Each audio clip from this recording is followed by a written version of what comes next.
Hello everybody, welcome to my channel. This is محمد سيف. أهلا بيكم في فيديو جديد وهنكمل قراءة في بلاك بيوتي والنهاردة chapter 2. من فضلك اشترك في القناة وفعل زر الجرس عشان توصلك كل الفيديوهات الجديدة. يلا بينا نبدأ درسنا. Chapter 2 Prithwick Park. I was beginning to grow handsome. My coat was fine and soft and was a shiny black.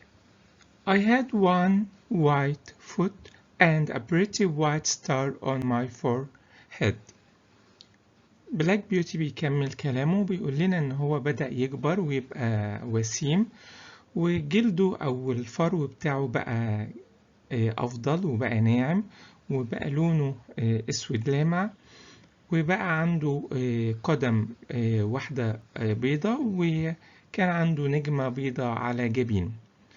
When I was 4 years old, Mr. Gordon came to look at me.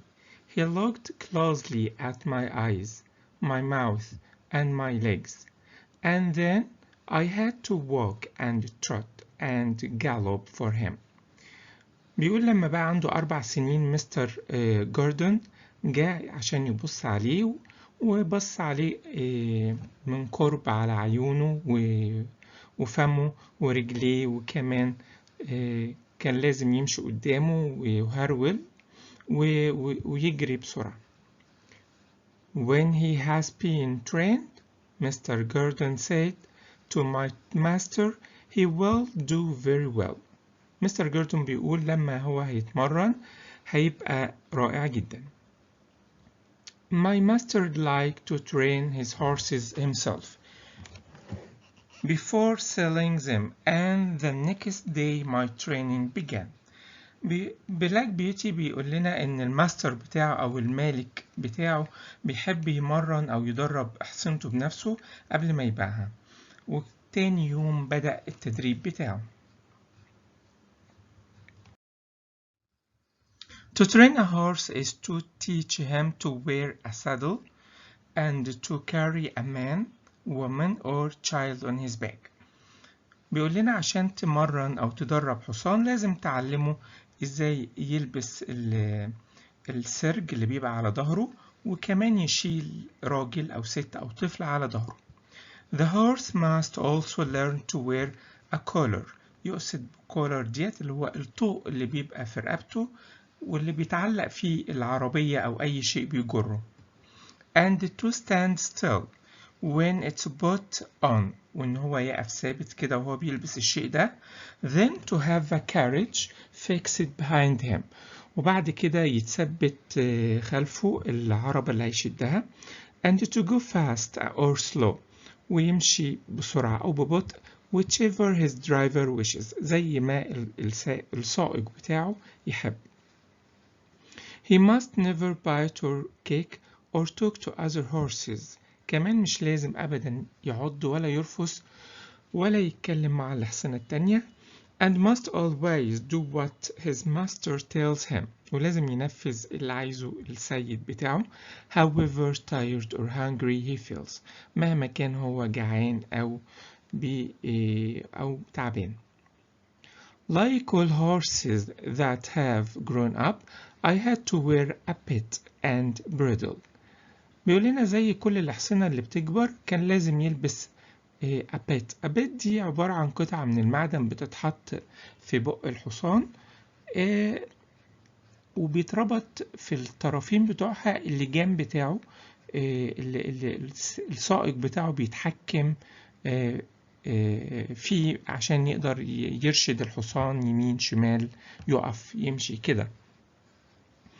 A bit is a great piece of cold hard metal as thick as a man's finger, which is pushed into a horse's mouth between his teeth and over his tongue, with the ends coming out at the corners.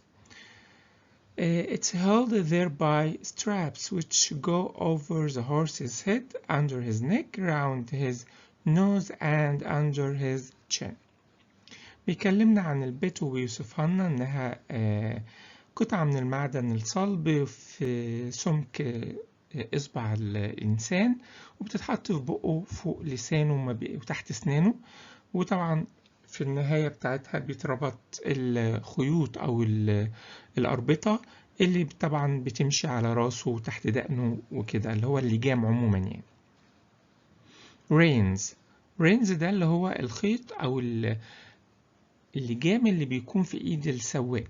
reins which the rider's halls are fastened to each end of the bit.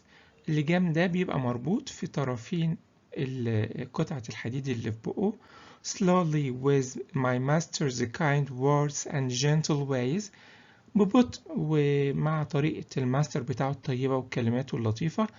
I learned to wear my pet and bridle. اتعلم إنه يلبس البت وكمان اللجام. عندنا صورة هنا بتوضح لنا الحاجات اللي الحصان بيلبسها. أنا عايز بس نعرف الكولر، شايفينها؟ أوكي، اللي هي الجزء ده. وكمان نعرف البت اللي هي في بق الحصان هنا، وشايفين إنها مربوط فيها طبعا الرين اللي هو في إيد السائق.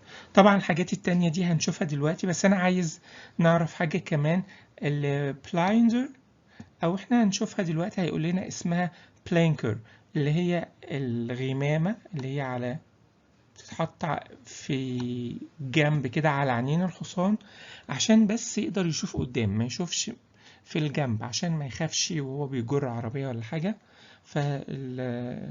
بتحميه ان هو يشوف الجنبين بتوعه.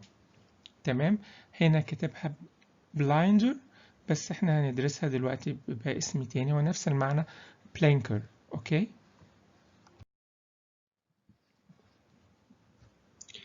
Next there was the saddle. saddle ده طبعا اللي هو بيتحط على ظهر الحصان. My master put it on my back very gentle. حطها بلطف. Then fixed the straps. straps اللي هي الخيوط أو القيود اللي بتربط السادل دي من تحت الحصان كده. Under my body. Speaking quietly to me all the time. الماستر كان بيكلمه بهدوء طول الوقت عشان بلاك بيوتي ما يخافش. Then one morning he got on my back and rode me round the field on the soft grass. وذات صباح ركب على ظهره وبدأ يمشي بيه في الحقل. He did this every day. عمل ده كل يوم until I was used to it. لحد ما اتعود على السادل. Then he took me to the village where a man fixed metal shoes on to each half. بعد كده خده لراجل في القرية، ثبت له حذائين معدن اللي احنا بنقول عليها حدوة الحصان في الحافر بتاعه each half. My feet felt heavy and strange but I got used to this too. طبعا في البداية كان رجليه تقيلة وغريبة بالنسبة له، ولكن مع الوقت اتعود على الحاجة دي. There were more new things to wear. كان في حاجات تانية لازم يتعود عليها انه يلبسها. First, a heavy collar on my neck. قلنا الكولر دي اللي هي بتتركب في رقبة الحصان وبيتربط فيها العربية اللي بيجرها، دي الكولر. And a bridle with great side pieces against my eyes called blinkers. دي اللي أنا لسه قايل لكم عليها اللي هي بتحط على عينه. With this on I could only see in front of me. وهو لابس البلانكر دي ما بيشوفش بس اللي قدامه. But in time I got used to everything and could do my work as well as my mother. مع الوقت اتعود على كل الحاجات دي وبدأ يشتغل زي مامته بالظبط. For a fortnight لمدة 14 يوم أو أسبوعين يعني. My master sent me to a neighbor's farm for another kind of training. بعته في مزرعة الجيران عشان يتدرب على حاجة تانية. Which was very useful to me. إيه يا ترى التدريب ده؟ One field was next to the railway and had sheep and cows in it. هو الحقل أو المزرعة اللي بعته كانت عبارة عن حقل جنب السكة الحديد، وكان فيه هناك طبعا خرفان وبقر. And I was put in among them. وأنا اتحطيت في وسطهم.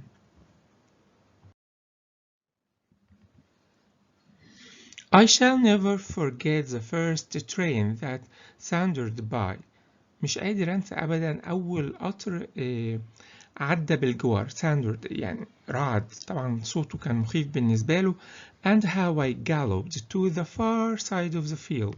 وإزاي هو جري لآخر الحقل الناحية التانية. Trembling بيرتعش خايف. with fear at this terrible noise. But after a few days I cared as little as the sheep and cows when a train passed by. مع مرور الأيام ما بقاش مهتم خالص بالقطر وهو معدي، والدوشة أو اللي خوفته دي ما بقاش يهتم خالص بيها. It was early in May when a man came to take me away to Mr. Gordon's house. في بداية شهر 5 في راجل جاء أخده لبيت مستر جوردن. My master said. سيده بقى اللي هو رباه أو دربه، اللي احنا هنعرف اسمه بعدين، اللي هو اسمه فارمر جراي. قال له ايه؟ Goodbye darky. Be a good horse. مع السلامة وخليك حصان كويس يا داركي. And always do your best. وابذل أقصى ما لديك. I put my nose into his hand and he patted me kindly. بلاك بيوتي حط مناخيره في ايده والماستر طبطب عليه. And then I left my first home. بعد كده هو ساب البيت الأول اللي عاش فيه. نكمل بقى مرحلة جديدة والبيت اللي هيعيش فيه بلاك بيوتي. Mr. Gordon's house, which was called the Hall, stood in Pertwee Park near the village. مستر جوردن بيته ده كان موجود في منطقة اسمها Pertwee Park بقرب من القرية. We went into the park through a large gate. وصلنا للمكان ده عن طريق بوابة كبيرة. Then trotted along a smooth road between some trees to the house and gardens.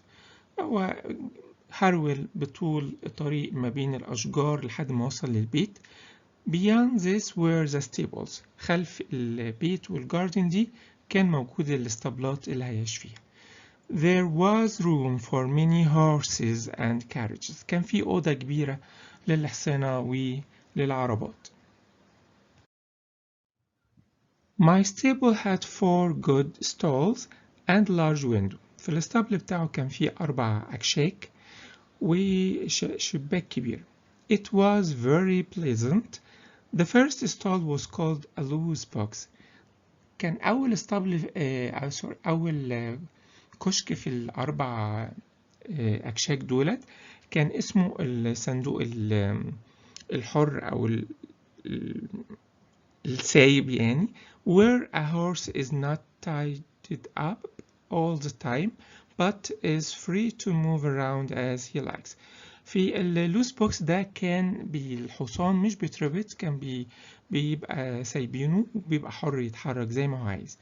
It's a great thing to have a loose box. أكيد طبعا إن حاجة عظيمة إن الحصان يبقى عايش في اللوس بوكس ده. The groom put me into it and gave me some oats. السايس حطه في اللوس بوكس ده واداله شوية شعير. Then he patted me. طبطب عليه. Spoke kindly. كلمه بطيبة أو لطف. And went away. In the stall next to mine stood a little fat gray pony. بلاك بيوتي بدأ يبص حواليه، شاف في الكشك اللي جنبه حصان أو مهر صغير كده لونه وتخين ولونه رمادي. قال له إيه؟ Hello, I said. What's your name? اسمك إيه؟ Mary Legs, he said, turning round. الحصان رد عليه قال له إن اسمه ماري ليجز، وقعد يبص حواليه كده وقال له إيه؟ I'm very handsome. أنا وسيم قوي. I carry the young ladies on my back. أنا بشيل السيدات الصغيرين على ظهري. And sometimes I take Mrs. Gordon out in one of the carriage. وأحيانا باخد مدام جوردن في العربية. Are you going to live next to me in the books? أنت ناوي تعيش في الصندوق اللي جنبي ده؟ Yes, I said. Then I hope you are well behaved. He said, I don't like anyone who bites. ميري ليجز رد عليه قال له بما انك هتعيش جنبي اتمنى ان انت تكون مهذب مؤدب وما بحبش اي حد بيعض. A horse head looked over from the stall beyond.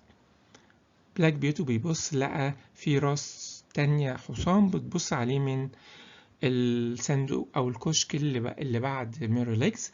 It was a tall brown mare. كانت عبارة عن فرسة طويلة لونها بني. And she did not look pleased. وكان شكلها مش مبسوط. So it's you who had turned me out of my books, she said. وقالت له إيه؟ قالت له أنت بقى اللي طردتني وطلعتني من الصندوق بتاعي.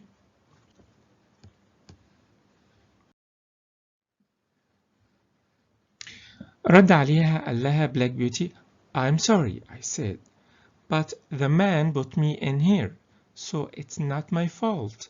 I didn't want to argue with anyone. I just wish to live in peace. رد عليها قال لها أنا آسف، الراجل هو اللي حطني هنا، ده مش غلطتي، أنا مش عايز أتجادل أو أتشاجر مع حد، أنا عايز أعيش في سلام. Later, Mary Legs told me about the tall brown mare. بعد كده ميري ليجز بقى قال لبلاك بيوتي عن الفرسة دي وقال له إيه؟ Ginger has a bad habit of biting people, he explained.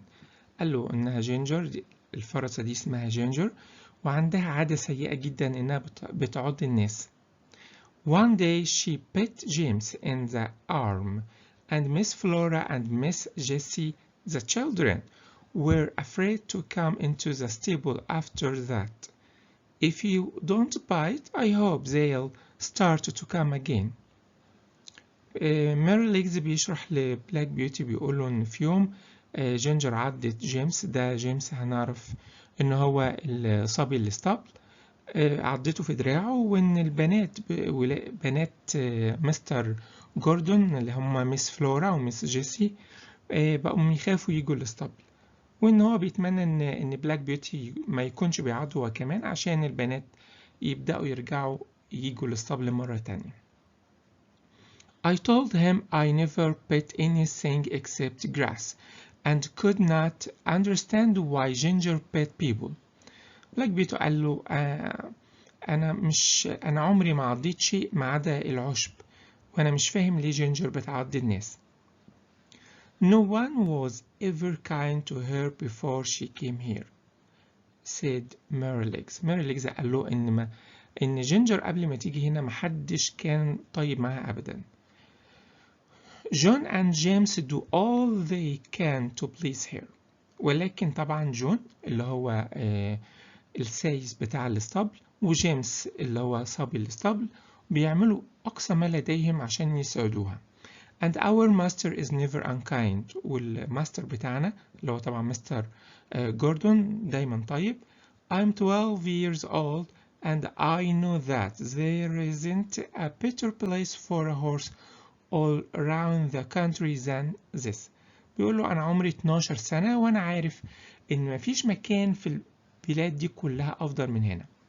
John has been here 14 years and is the best groom there ever was.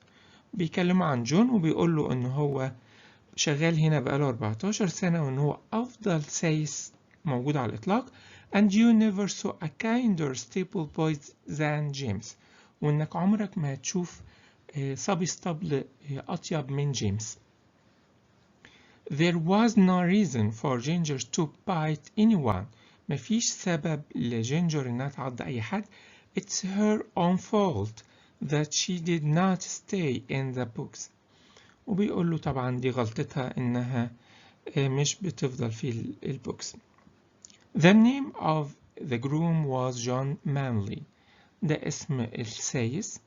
The next morning تاني صباح لبلاك بيوتي في البيت الجديد. He got out his brushes and gave me a good grooming. جون مانلي جاب الفرش بتاعته وظبط بلاك بيوتي. Then put a saddle on me وحط على ظهره السرج. He rode me slowly at first, then at a trot, then at a gallop. وبدأ طبعا يجربه وهو ماشي وهو بيهرول وهو بيجري.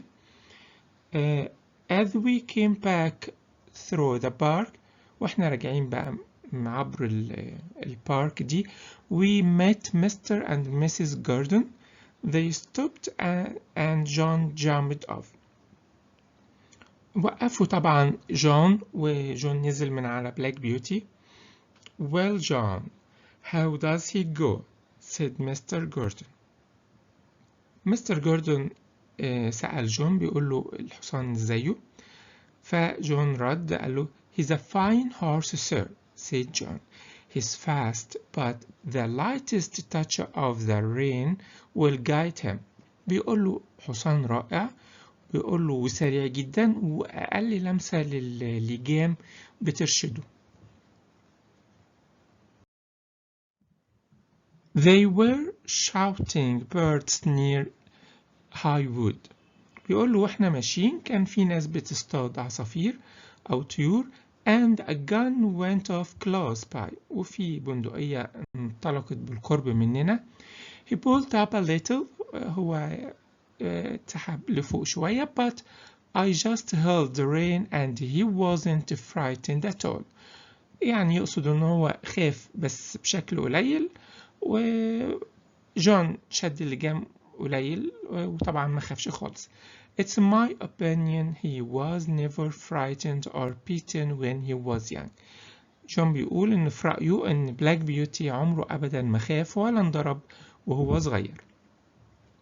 Good, said Mr. Gordon. I'll ride him tomorrow. مستر جوردون قال له حسنا أنا هركبه بكرة. I remembered my mother's advice. أنا تذكرت نصيحة أمي. And the next day I tried to do exactly what my master wanted me to do. طبعا افتكر نصيحة أمه اللي كانت بتقول له إن هو يكون مؤدب ويعمل اللي ينطلب منه وهو حاول يعمل بالظبط اللي الماستر بتاعه أو اللي مستر جوردون كان عايزه. He was a very good rider and when he came home his wife was waiting for him at the door. طبعا مستر جوردون كان سائق أو فارس كويس جدا ولما رجع البيت كانت زوجته مستنية على الباب. How do you like him my dear? she asked. انت حبيته قد ايه عزيزي؟ قال لها I have never ridden a more pleasant horse, answered Mr. Gordon. What shall we call him? يقول لها أنا عمري ما ركبت حصان جميل زي الحصان ده، يا ترى هنسميه ايه؟ قالت له What about Blackbird? Like your uncle's old horse. ايه رأيك نسميه Blackbird زي حصان عمك القديم؟ said his wife. He's far handsomer than Blackbird, said Mr. Gordon. قال لا بس هو أوسم بكتير من Blackbird. Yes, she said. He's quite a beauty. And he has a kind, intelligent face. Shall we call him Black Beauty? قالت له أيوة فعلا هو جميل وكمان عنده وجه ينم على الذكاء. إيه رأيك نسميه Black Beauty? Black Beauty? Why, yes, I think that's a very good name, said Mr. Gordon. قال لها Black Beauty اسم رائع يعني. John went into the stable and told James. جيم السايس أخد بلاك بيوتي وطبعا وداه الاسطبل وقال لجيمس على الاسم الجديد بتاع الحصان. جيمس رد عليه قال له I'd call him Rob Roy, said James, if it did not remind everyone of the past. جيمس قال له لو أنا كنت سميته روبروي، لو نفتكر في تشابتر 1 روبروي ده الحصان اللي عمل حادثة وقت الصيد ومات. جيمس بيقول أنا كان ممكن أسميه روبروي، بس طبعا ده هيفكرهم بالماضي، والماضي طبعا إن ابن مستر جوردون مات في الحادثة، فطبعا هيبقى صعب يسموه نفس الاسم. I never saw two horses more alike. أنا عمري ما شفت حصانين شبه بعض قوي كده. That's not surprising, said John. جون رد عليه قال له أكيد دي حاجة مش مدهشة. Didn't you know that Farmer Gray's old Duchess was the mother of them both? جون قال له أنت ما تعرفش إن الحصانة اللي اسمها داتشز بتاعت فارمر جراي دي هي أم الاتنين. طبعا بلاك بيوتي ما كانش يعرف، بس دلوقتي عارف إن روب روي هو أخوه. So poor Rob Roy who was killed at the hunt was my brother. الكلام ده بيقوله بلاك بيوتي. Now I understand why my mother was so unhappy when he died. دلوقتي فهم ليه أمه كانت حزينة لما روب روي توفى. John was very proud of me and seemed to know. جون طبعا كان فخور جدا ببلاك بيوتي، وكان شكله أو يبدو إنه يعرف how a horse feels. شاطر يقصد يعني بيعرف يتعامل مع الحصانة وبيعرف يحس هي عايزة إيه. and James was kind too. كمان جيمس اللي هو الصبي الاسطبل كان هو كمان طيب. A day or two later I went out in the carriage with Ginger. بعد يوم أو يومين خرج بلاك بيوتي هو وجينجر يجروا العربية. I wondered how we would get on together. أنا كنت بتعجب أو تعجبت إزاي إحنا الاتنين هنبقى مع بعض. But I found it easy to trot along beside her. اكتشف إن سهل جدا إن هو يهرول جنبها. Mary Legs was a happy little pony. ماري ليجز الحصان الصغير كان مهر صغير سعيد and was everyone's favorite. كان كل الجميع بيفضلوه بيحبوه. We were soon great friends. احنا بقينا أصحاب بسرعة. and I became quite happy. وبقيت سعيد in my new home. في بيتي الجديد. وبكده chapter 2 خلص.